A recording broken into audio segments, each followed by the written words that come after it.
अस्सलाम वालेकुम रहमतुल्लाहि वबरकातुहू। एक सवाल है कि औरतें महीने में जो पीरियड आता है वो कितने दिन तक नमाज नहीं पढ़ सकती है, कितने दिन तक उसके लिए नमाज माफ़ होता है।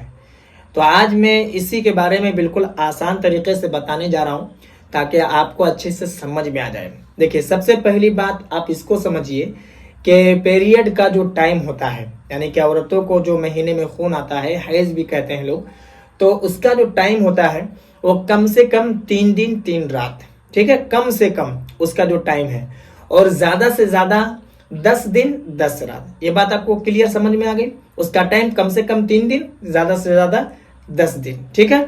अब यहाँ मसला ये है कि बहुत सारी औरतों को 3 ही दिन में पीरियड ख़त्म हो जाता है, बहुत सारी औरतों को 5 दिन आता है, बहुत सारी औरतों को 7 दिन आता है, बहुत सारी औरतों को 10 दिन भी आता है, और बहुत सारी ऐसी औरतें हैं जो 10 दिन के बाद भी आता है। तो अब यहाँ पर आप समझिए कि अगर किसी औरत को 3 दिन पीरियड आता है, ठीक है, 3 दिन, हर महीना उसको 3 ही दिन आता है, तो वो 3 दिन के बाद वो नमाज पढ़ेगी।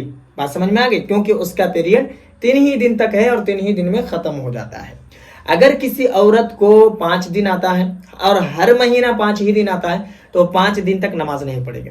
लेकिन यहाँ पर एक और बात है, इसको आप समझिए कि जैसे इस महीने को या पिछले महीने को 5 दिन आया था, ठीक है, और उसके बाद वाला महीना 7 दिन आ गया, तो अब क्या है कि वो 7 दिन जो है वो नमाज नहीं पढ़ेगी। बात समझ में आ रही है। 5 दिन आया था लेकिन इस महीना 7 दिन आ गया तो 7 दिन वो नमाज नहीं पढ़ेगी, 7 दिन उसका पीरियड माना जाएगा।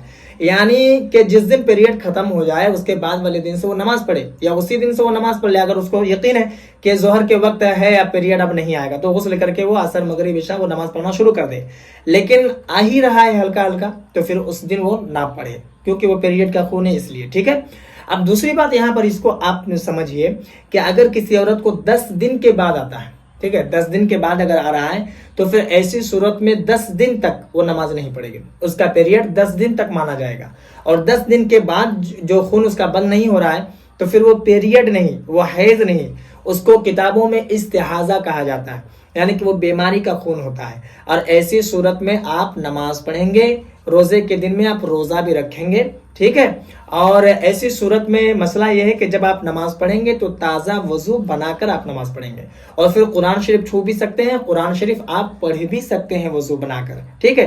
तो पीरियड का जो टाइम है 3 दिन से लेकर 10 दिन तक का है, बीच में जितने दिन में आपका खत्म हो जाता है उसके बाद से आप नमाज पढ़ेंगे, ठीक है। मुझे उम्मीद है कि मेरी बात आपको समझ में आ गई होगी। अगर आपके मन में कोई सवाल या फिर कोई डाउट हो तो आप मुझे कमेंट पर जरूर बताएं, और इस वीडियो को जितना हो सके मुसलमानों में जरूर शेयर कर दें ताकि जो लोग नहीं जानते आसानी इस मसले को जान जाए। और अगर नए हैं चैनल पर तो चैनल को भी जरूर सब्सक्राइब कर लें।